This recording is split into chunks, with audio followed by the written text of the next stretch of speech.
민수기 15장 1절부터 저와 교독하도록 하겠습니다. 제가 먼저 시작합니다.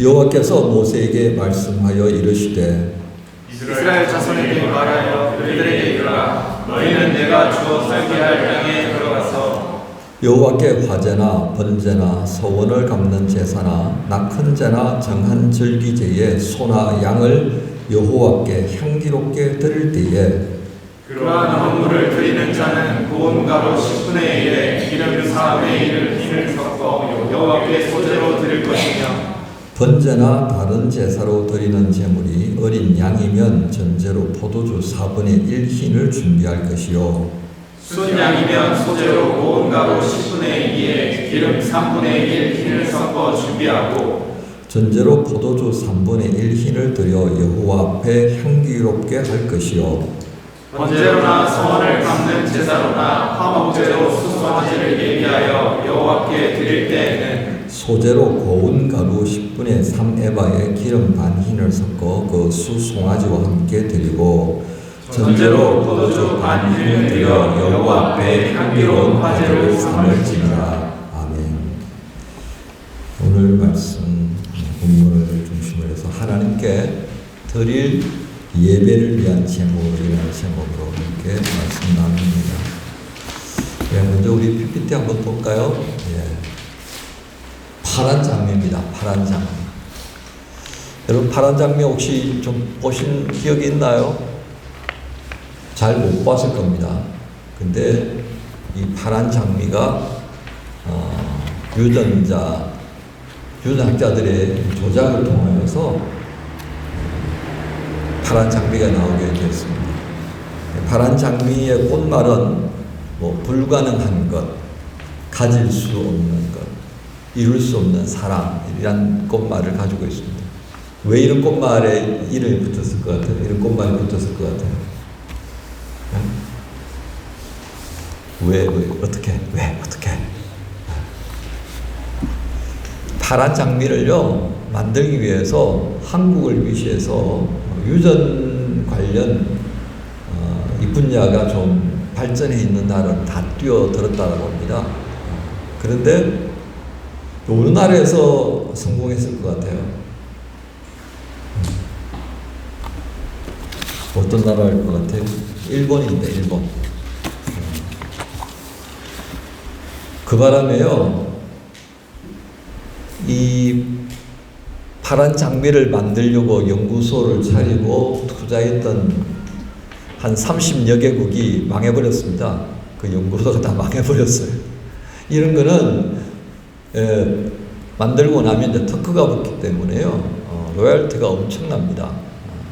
그래서 다시 할 수 있는 상황은 아니니까요. 그래서 이 파란 장미는 일본에서 만들고, 그리고 그야말로 떼돈을 벌었다고 하는 얘기가 있습니다. 그런데요, 일본 기업이 이 파란 장미를 위해서 쏟아부은 돈이 얼마나 될 것 같아요? 자그마치 300억입니다. 300만 원이 아니고 300억을 갖다 부었답니다. 근데 여러분, 그렇잖아요. 파란 장미가 있으면 뭐하고 없으면 뭐예요? 저게 없다고 해서 우리가 크게 문제가 생길 것 같아요? 어때요? 별 의미 없다라고 생각되실 겁니다.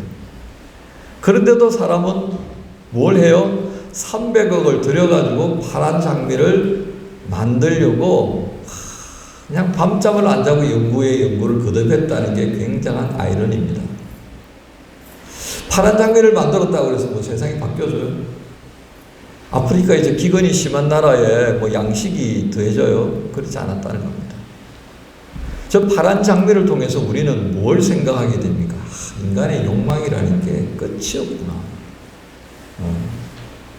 돈이 될 만하다 싶으면 그냥 다 덤벼드는구나 라고 하는 것을 볼 수 있을 것 같습니다. 이런 모습을 보면서요, 때때로 인간이 가지고 있는 욕망을 이루기 위하여서 살아가는 모습을 보면 이런 물음을 갖게 됩니다. 정말 그 일이 가치가 있는 것일까? 하고 말입니다. 이런 물음과 함께 지금 내가 하고 있는 일이 정말 가치 있는 일인가? 정말 내 삶에 의미를 부여할 수 있는 일인가? 한번 좀 생각해 볼 필요가 있다 하겠습니다. 이런 물음의 연속성 안에서 가데스 바네아에서 보여준 이스라엘 백성들의 모습 한번 우리가 생각해 볼까요? 지난 시간 우리 오후 성경 공부 시간에 가데스 바네아에서 보내주었던 백성들의 모습은 무엇입니까? 그저 그 땅을 정탐하고 돌아와서 확인을 하는 차원에서 보내고 돌아와서 보고하도록 했는데 그들에게 부여된 임무와는 다른 판단을 하더라는 겁니다. 그들에게 주어졌던 임무는 뭐였죠? 그 땅이 땅은 어떠하고 곡식을 잘 심어 먹을 수 있는 땅인지, 그곳에 나무는 어떠하고 물은 어떠하고 산은 얼마나 높고 평지는 어떠하며 그런 걸 살펴보라고 했었는데 그 사람들은 그곳에 다녀오면서 뭐라고 말합니까? 와, 그곳에는요 거인들이 있어가지고 우리 거기에 올라갔다가는 메뚜기처럼 밟혀 죽을 것 같습니다 라고 보고를 하더라는 겁니다. 그렇게 해서 그 말을 듣고 백성들은 어떻게 됩니까? 하나님이 우리를 이집트 땅에 매장할 데가 없으니까 이 엄청난 인구 240명이나 되는 240만이나 되는 이 식구들을 이곳에 데려와 가지고 묻으려고 우리를 이곳에 이끌어 왔다 라는 말로 하나님을 향한 원망과 불평, 분노를 터뜨리기 시작한 겁니다. 자, 그걸 바라보는 하나님 마음은 어떠했겠습니까? 하나님께서 참 안타깝게 여겼다라고 할 수 있는 부분은 하나님은 그들에게 그 가나안 땅에 관하여서 언제부터 말씀하셨느냐는 겁니다. 아브라함의 때부터 시작해서 말씀을 계속해서 이어가셨습니다. 아무리 어리석은 백성이라도 그 수백 년 동안 이집트에 머무르던 430년 이전부터 가나안 땅에 관하여 말씀하시고 그리고 그 약속하셨던 그 땅으로 이제 데려왔는데 정상적인 사고라면 하나님께서 우리를 여기에다가 매장시키려고 이곳에 데려왔다라고 말할 수 있을까요? 그러니까 사람이요 원망과 불평, 분노에 휩싸이면요 이게 환청이 들리는가 봐. 망상이 생각나고요. 그리고 안 보이는 게 보이기 시작하나 봅니다. 그러니까 그걸 바라보는 하나님의 마음이 기가 막혔을 것입니다. 결국 결과론적인 측면에서 하나님은 그들 이스라엘 백성들에게 그렇게 말씀하시죠. 그래, 알았다. 너희가 말한 그대로 내가 하마. 그래서 광야 1세대는 결국은 가나안 땅에 들어가지 못하고 40년 동안 맴돌다가 그렇게 사라지고 말았다는 것입니다. 하지만 오늘 본문은 어떤 내용으로 이어져 갑니까? 모든 백성들을 다 그렇게 만들지 않았다. 그렇게 광야 생활을 마무리하기를 원하지 않으셨다는 것을 보게 됩니다. 그들로 하여금 하나님을 향한 원망과 불평과 분노 그 자리에서 머물도록 원치 않으셨다. 그렇다면 어떻게 하셨다는 겁니까? 새로운 삶의 자리로 나아갈 수 있도록 뭔가를 제시하시고 있는 것이 바로 우리가 읽은 15장의 말씀입니다. 그것은 바로 하나님을 향한 예배에 관한 말씀이었습니다. 그리고 그 예배에 어떻게 제물을 드려야 하는가에 관한 말씀이었습니다. 하나님은 어떤 뜻으로 이 말씀을 하셨을까요? 우리의 주 관심사가 바로 그것이라 하겠습니다. 우리가 이런 본문에 기록된 제사에 관한 규정은요, 가나안에 들어간 이후에 어떻게 예배할 것이냐는 것을 말씀하시면서 당부하신 내용입니다. 그런데 실상은 어떻습니까? 지금은 가나안에 들어가지 않고요, 가데스 바네아 사건으로 인해가지고 혼쭐이 나 있는 바로 그 시점이었다는 겁니다. 야, 우리가 지난 출애굽 이후로 그 2년이라는 시간을 거쳐서 가데스 바네아까지 왔는데, 야, 우리가 못 들어간다고? 하나님이 열받으셔가지고 우리로 하여금 이제 가나안에 안 들어가게 하신다고? 야, 우리 끝장났네. 그런 상황이라고 하는 것입니다. 그러니까 불순종과 원망과 불평과 분노로 가득 차 있던 그런 모습의 백성들이 지금 현주소이다. 하나님이 진노하시는 음성을 들으면서 앞불사 후회하고요. 또 어떻게 합니까? 14장 후반절에 보면 야 이거 아닌 것 같아. 우리 말씀대로 올라가자. 그렇게 했다가 어떻게 됩니까?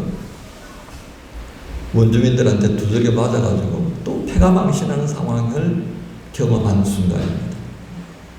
뒤늦게나마 후회하고 우리가 가나안으로 올라가자 그렇게 해서 시작했던 그 발걸음이 여지없이 두드려 맞고 허다한 백성들이 죽임을 당한 그 전쟁의 자리를 뒤로 하고 다시 물러나와서 슬피 울며 이를 가는 바로 그 시점에 하나님이 이 말씀을 해주셨다는 것입니다. 이 상태에 빠져있는 이 백성들의 마음, 하나님은 지금 예배에 관하여서 말씀을 하시고 있지만 실상은 이 백성들의 마음은 어떻습니까? 그 하나님을 향해서 예배하고 싶은 마음이 들겠습니까? 여러분 같으면 그렇게 할 것 같아요? 야 우리가 여기서 박살났는데 하나님께서 예배하라고 그러니까 예배하자 그 마음이 생겨날 것 같아요? 천만의 말씀 만만의 공덕이다 그죠? 택도 없지. 여러분이 만약 하나님이라면 절대로 안 그럴 것 같아요. 그죠? 늦게라도 뉘우치고 우리가 다시 가나안에 올라가자 라고 그러면 그래 이제라도 정신 차렸으니까 자 화이팅 그렇게 아마 해 주셨을 겁니다. 근데 하나님은 그렇게 하지 않으셨어요. 바로 어리석음의 극치를 맛본 그 순간에도 하나님은 그들을 야 어때?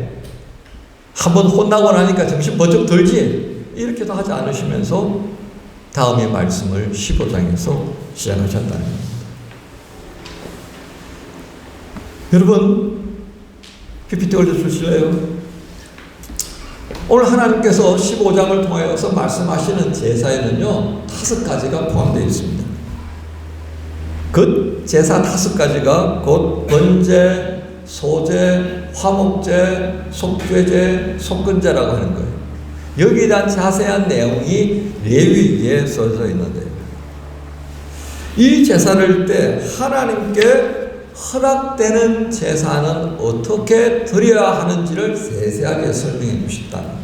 그게 바로 레위기라고 말씀을 드렸는데요. 그런데 이 세세하게 설명한 이유가 뭡니까? 하나님께 허락되어지는 제사를 위해서는 너희가 이렇게 하지 않으면 안 돼. 하나님께 제사 드리는 것이 너희들이 원하는 대로 각자가 옳다고 여기는 대로 할 것이 아니라고 했다는 겁니다. 그래서 번제는 희생 제사로서 소나 양이나 염소를 태워서 드리는 제사야.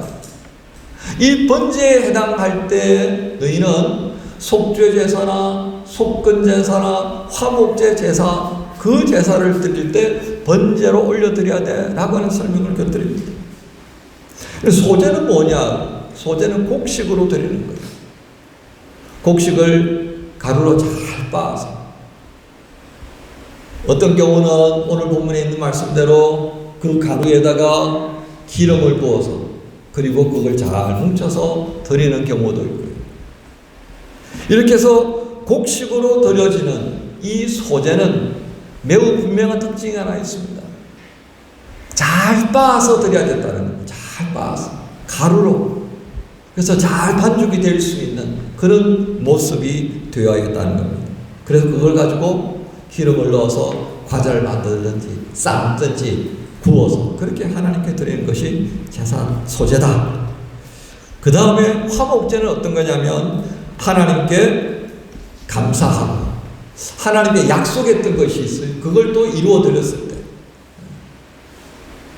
또 죄사함을 위해 드리는 속죄제나 속건제 이후에 하나님께 감사하면서 이웃들과 함께 공동 식탁을 또 누리는 시간이 바로 이 화목제사의 내용입니다.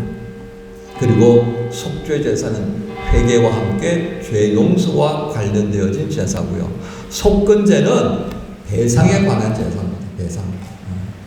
그냥 양 한 마리 불살라 드리는 것이 아니라 내가 누군가에게 해를 끼치거나 하나님께 신뢰를 했다고 했을 때 그것에 상응하는 물건을 가지고 대가를 치르는 것이 바로 속건 제사였다 하는 것입니다. 이런 다양한 종류의 제사들을 5가지로 모아서 설명한 것이 바로 레위기에 기록되어진 제사 규정입니다. 그런데 오늘 여기 본문에 어떤 내용이 있습니까? 하나님께서는 오늘 이 본문에 조금 더 제사와 관련되어져서 조금 더 자세하고 그리고 세밀한 말씀을 하고 계십니다. 여호와께 화제나 번제나 소원을 갚는 제사나 낙헌제나 정한 절기 제에 소나 양을 여호와께 향기롭게 드릴 때라고 하는 말씀으로 시작하는 것입니다. 여러분 3절과 7절과 10절에 우리가 읽었던 내용 가운데 있는 겁니다. 여기에 향기롭게라는 말씀을 해주셔요. 향기롭게. 이 뜻은 뭐냐면 하나님께 드릴 때에 그 하나님을 기쁘게 해드리는 향기로 드려라 라고 하는 뜻이 담겨 있습니다. 그래서 이렇게 조건을 집어서 드릴 때 하나님은 기쁘시게 받으신다는 겁니다. 그렇다면 하나님께서 이 제사를 기쁘게 받으실 수 있도록 첨가해야 될 것은 도대체 무엇일까요? 4절에 보니까 그러한 헌물을 드리는 자는 고운 가루 10분의 1에 기름 4분의 1 흰을 섞어 여호와께 소제로 드려라 했습니다. 고운 가루, 그 다음에 플러스 기름, 그리고 또 다른 곳에는 포도주 함께 드리도록 되어 있습니다. 각각의 제물을 추가로 드리라고 하는 이유가 무엇일까요, 여러분?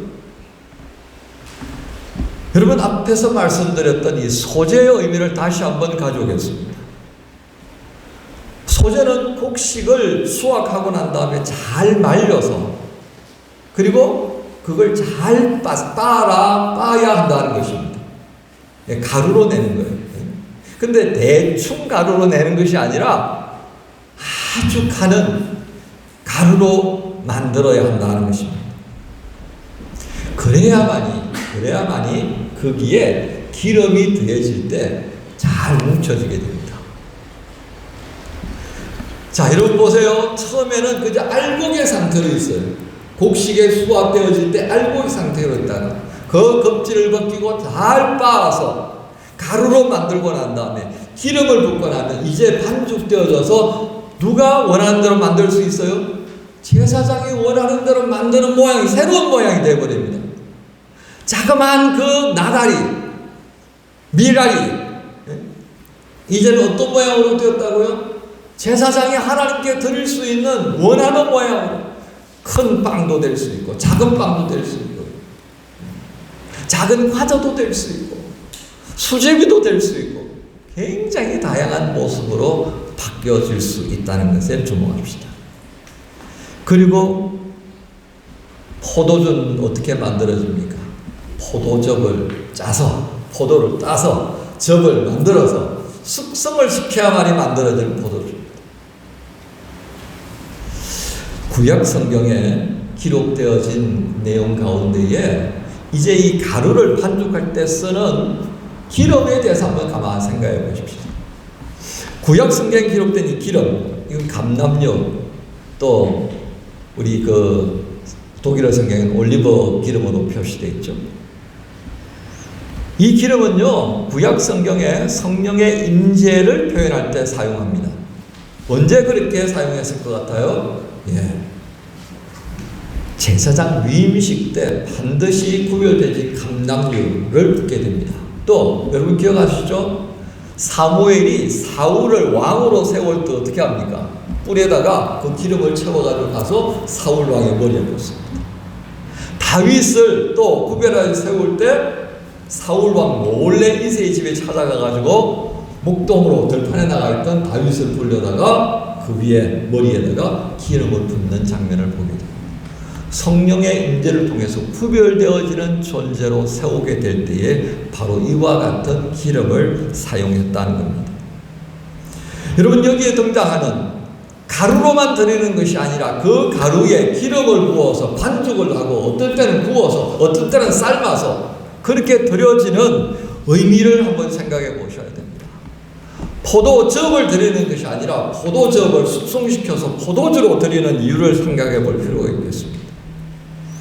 인생이 가진 본성을 이 가루라고 생각한다면요, 이 빠지고 처음의 모습은 다 사라져버린, 그래서 내가 뭔가 이전에 육신의 어떤 열망으로 가득 차 있던 모습에서 조금 바뀐 것 같지만 여기에 결정적인 것이 빠지면 안 된다는 겁니다. 그게 무엇이겠습니까? 기름으로 비유되는 성령의 임재가 없다면 나는 그저 가루, 바람이 불면 훅 하고 날아가 버리는 그것으로 끝난다 하는 것입니다. 하나님이 원하시는 대로 빚어지는 새로운 모습이 되기 위해서는 뭐가 필요해요? 성령이 필요하다는 거예요. 숙성되지 않는 나의 인격은요, 어떻습니까? 좌충우돌할 수밖에 없어요. 나의 뭔가 되어질 것 가지고 자랑하는 수단이 되니까요. 그래서 어떻게 합니까? 숙성을 시켜야 돼. 숙성. 좋은 향기가 나. 모두를 기쁘게 만들 수 있는 향기로운 냄새가 나는 그 포도주로 되기까지 숙성의 시간이 필요하더라는 겁니다. 그것을 어디에 드려요? 하나님 앞에 드리는 그 제물 위에다가 더하여서 올려드리라고 하는 것입니다. 우리는 이 같은 하나님의 지시를 묵상하면서요, 다음의 결론에 도달하게 됩니다. 하나님은 갖가지 희생제물로 드리는 그 제사에는요, 사실은 별 관심이 없다는 것을 우리가 알아야 합니다. 왜요? 하나님이 뭐가 부족해서요? 하나님 뭐가 아쉬워서요? 창조주십니다. 역사의 주관자가 되십니다.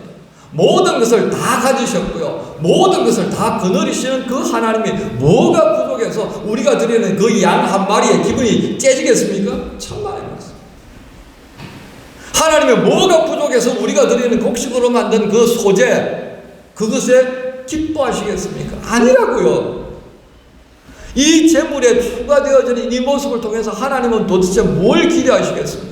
우리는 앞서 가데스 바냐에서 백성들이 보여주었던 그 말도 안 되는 모습을 보았었습니다.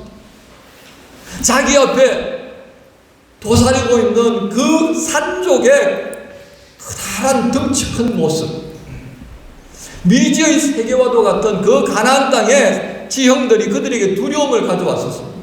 하지만 그들을 가라고 명하시고 앞서가시면서 길을 여시고 일을 행하신 하나님은 도대체 어디 가버린 겁니까? 우리가 가지고 있는 인생의 모습이 이와 같더라 하는 겁니다.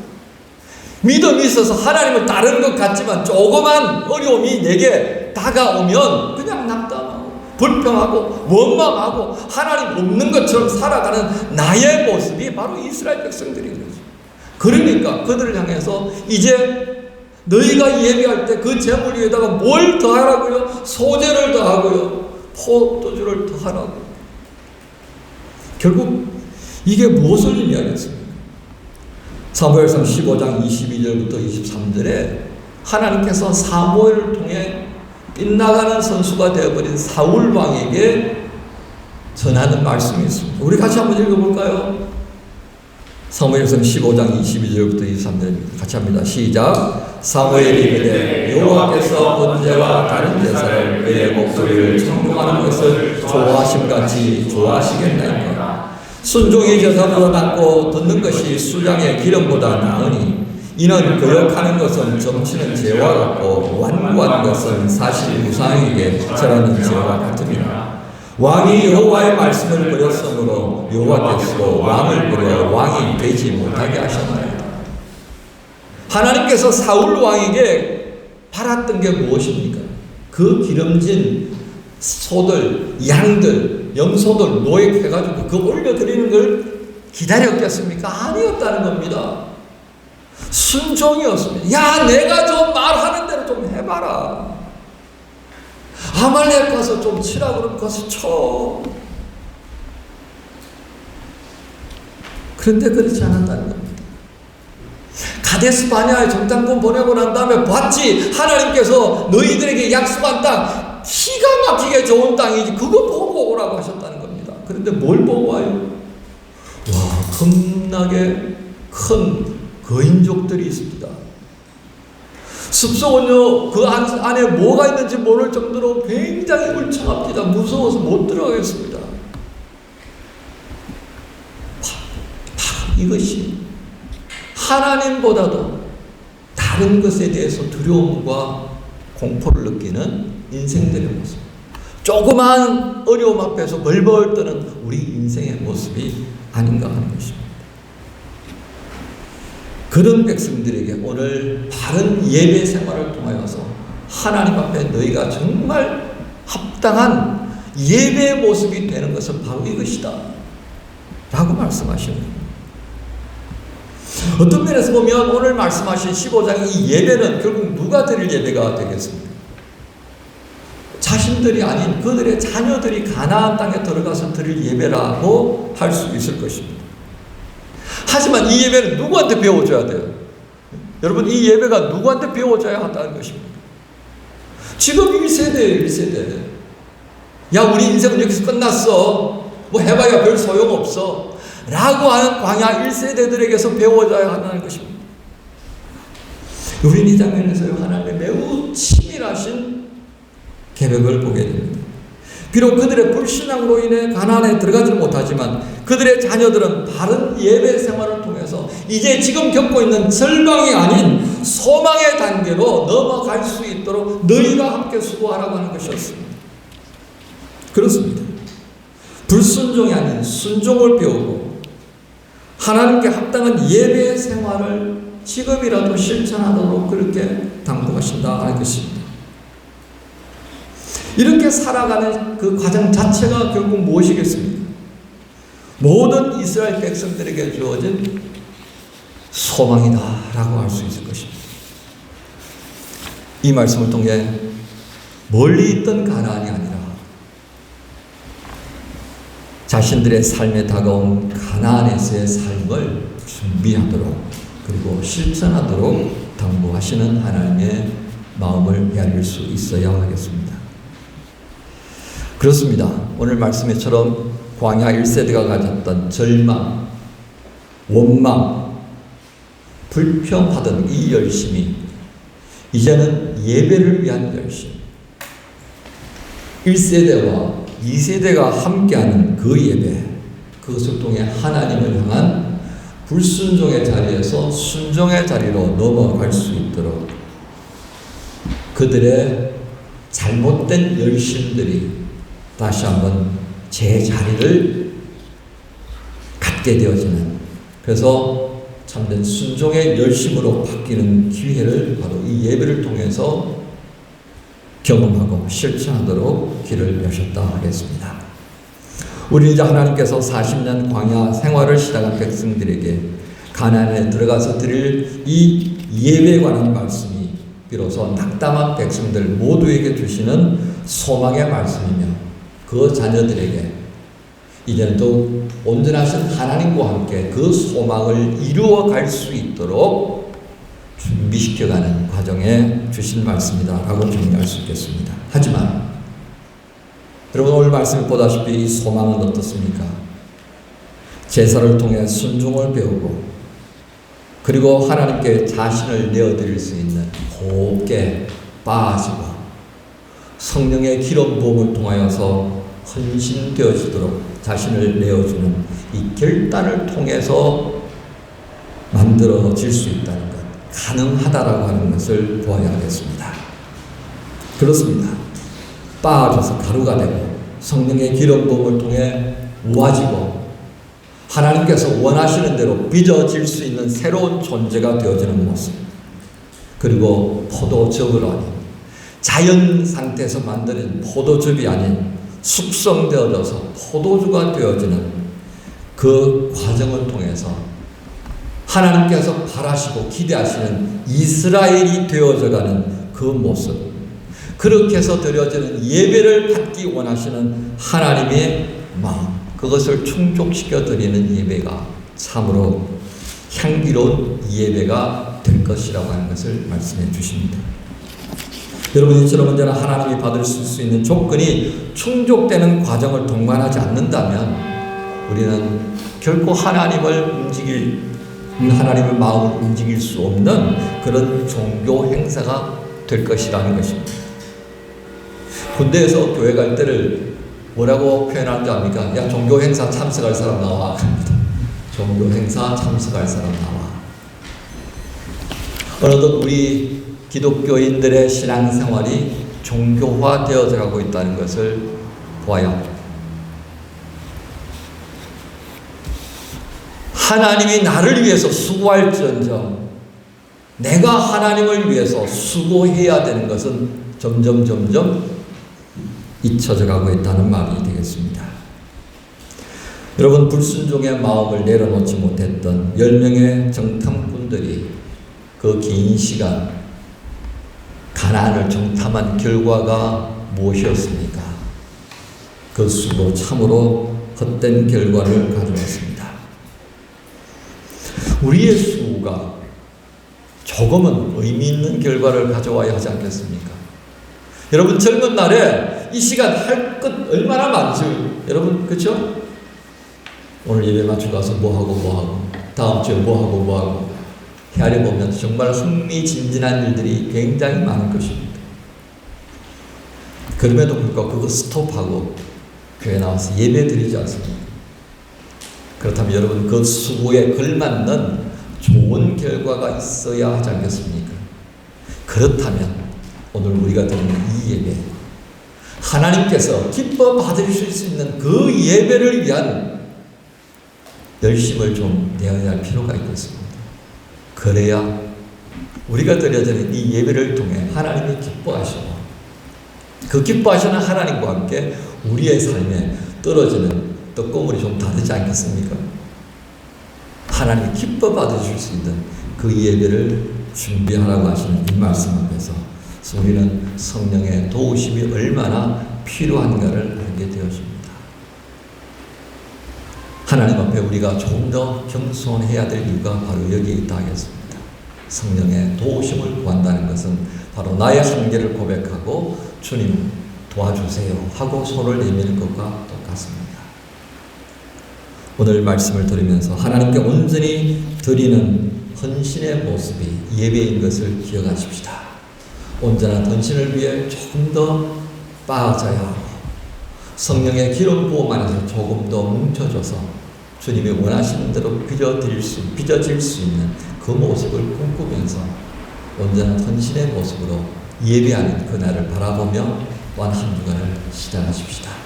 이 마음으로 내일을 기다리는 여러분 모두를 주님 예수님의 이름으로 축복합니다. 아멘. 함께 기도하겠습니다. 아버지 하나님 감사합니다. 하나님께서 받으실 수 있는 예배에 무엇이 더 추가되어야 하는지 또 한번 알게 하시는 말씀이었습니다. 저는 이 말씀을 마음에 담고 세상의 헛된 열심으로 인해서 우리의 시간과 에너지가 낭비되지 않도록 도와주옵소서. 주께서 우리에게 허락하신 그 은혜에 감사하며 주님께서 받으시는 예배를 위해 순종의 도를 배우게 해주시고 헌신의 참된 길을 가게 하여 주옵소서. 감사합니다. 예수님의 이름으로 기도합니다. 아멘. 예, 모두 일어나셔서 우리 함께 찬송하십시다.